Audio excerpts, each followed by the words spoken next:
नमस्कार, स्वागत है आप सभी का। मैं हूं अंबुज कुमार और इस वक्त हम सहरसा जिला के सोनवर्षा प्रखंड अंतर्गत अतलका पंचायत में हैं और ये जेमरा गांव है।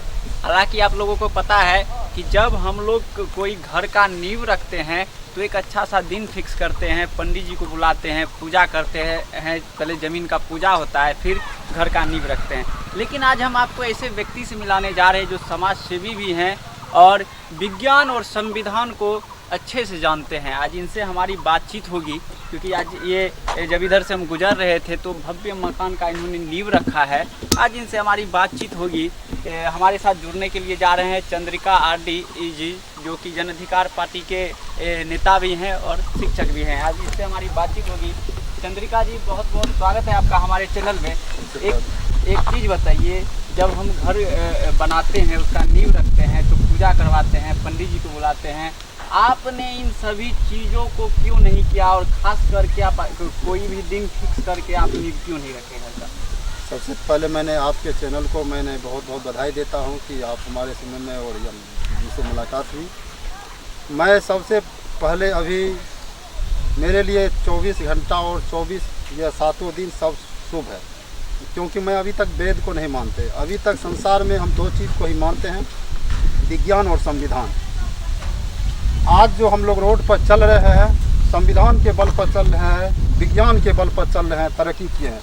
वेद हमें नकारात्मक चीज़ों को और दर्शाता है।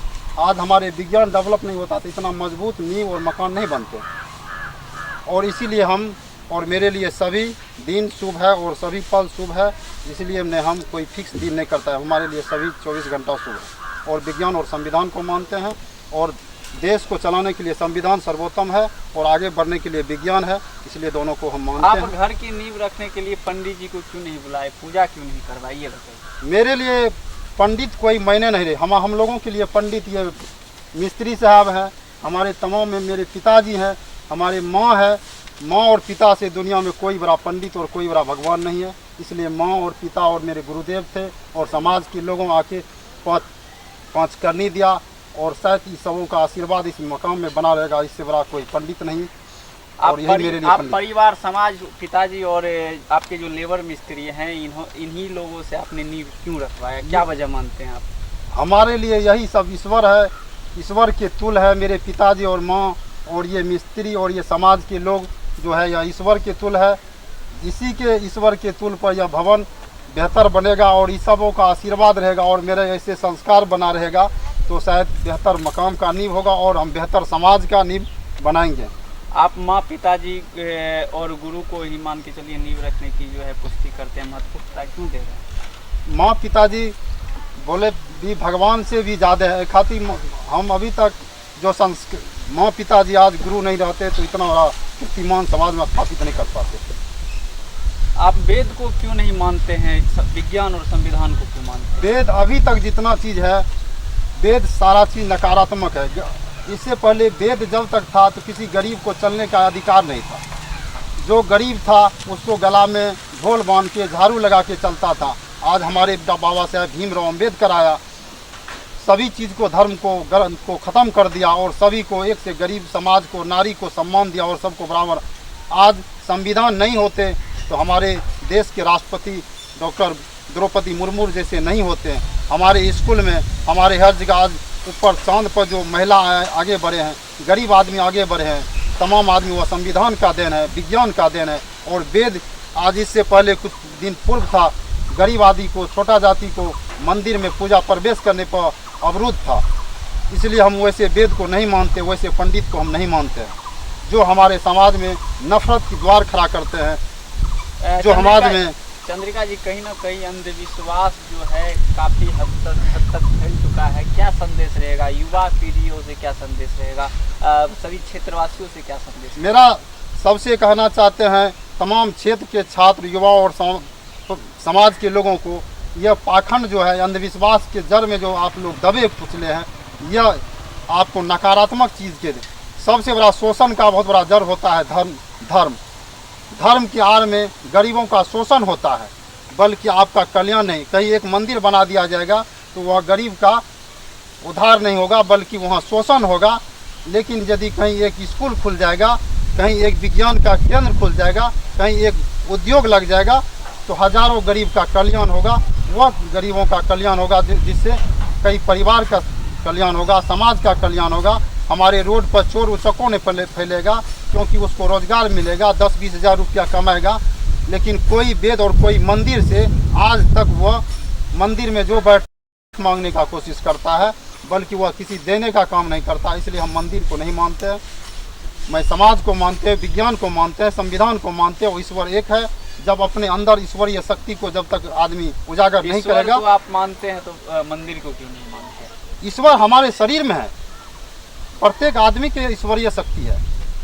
अपना शरीर के अंदर ईश्वरीय शक्ति को आप ईश्वरीय शक्ति और भगवान के जैसे गुण आप लाइए, वही आपका मंदिर है। आप वो मंदिर में नहीं है। ईश्वरीय शक्ति आपके शरीर में है। आप अपने अंदर ईश्वर को खोज नहीं पाते हैं तो फिर मंदिर में क्यों जाते हैं? अपने घर में मम्मी पापा समाज के लोग को खुश नहीं रख सकते तो फिर मंदिर क्यों जाते हैं? वो मंदिर में कहीं भगवान नहीं, मंदिर एक शोषण का जड़ है। जी बिल्कुल। देखिए, इस वक्त हमारे साथ डॉक्टर चंद्रिका आदि जुड़े हुए थे, शिक्षक हैं और विज्ञान और संविधान को जो है अच्छे से मानते हैं। और इनका कहना है कि हम जो मंदिर में जो पैसा चढ़ाते हैं, अगर वो हम किसी शिक्षा व्यवस्था में लगा दे, किसी उद्योग में लगा दे, तो कम से कम इस क्षेत्र के लोगों को रोजगार मिलेगा, जिससे कि यहाँ के युवा पीढ़ी जो है कम से कम नशा की लत की ओर नहीं बढ़ेंगे। आप लोग क्या मानते हैं, जिस वक्त घर का नींव रखा जाए तो पंडित जी को बुलाना जरूरी है, या गांव के ही कुछ ग्रामीणों द्वारा या मिस्त्री द्वारा या घर के जो ऑनर हैं उनके द्वारा जो है नींव रखा जाए, वो सही है? क्या मानते हैं? वही सही है। जो गांव का समाज का लोग है और इनका पिताजी है, माँ है, इस सब को पूजा करते हैं, गोसाओं घर में चढ़ाते हैं, यहाँ भी चढ़ाते हैं। कोई ढंग से पूजा करके बस नींव ले लेते हैं, 9 ईंटा रख के, उसमें 5 कर्मी भी डालते हैं। जो होता है 5 सुपारी अगरबत्ती ये सब चढ़ाते हैं बढ़िया ढंग से, प्रसाद बिल्कुल। आप भी मिस्त्री साहब, आप भी मिस्त्री हैं, मकान की मजबूती के लिए क्या करना चाहिए? जब हम नींव रखते हैं तो एक होता है कि हम बीम से जो है घर को उठाते हैं, चाहे बीम पे एक कुर्सी जो है नीचे से जोड़ा जाता है। मजबूती किसमें होता है? मजबूती तो इसमें होता है, पहले उसको मान लिया जाए 4 फीट या 5 फीट गड्ढा करके पिलर जाल दे करके पिलर गला देते हैं। पिलर को उसको मतलब मिट्टी के लेवल ले आते हैं। उसके बाद उसमें टाई बीम जो है ग्रेड बीम कस के फिर उसके से जुड़ाई करते हैं। वो कार्य मजबूत होता है। यह घर मजबूत बन रहा है कि नहीं? ये घर मजबूत बन रहा है कि नहीं? ये घर ये तो बहुत मजबूत बन रहा है। क्या लगता है, भूकंप को सह पाएगा? हाँ, बिल्कुल सह भूकंप पाएगा। को सह पाएगा। इसमें भूकंप जब होगा, हल्का झटका कुछ भी होगा तो पूरा मकान जैसे बैठना भी होगा तो एक बार सॉलिड पूरा बैठेगा। हिल डोल में टूटे फूटेगा तो कुछ नहीं। तो मजबूत कार्य उसमें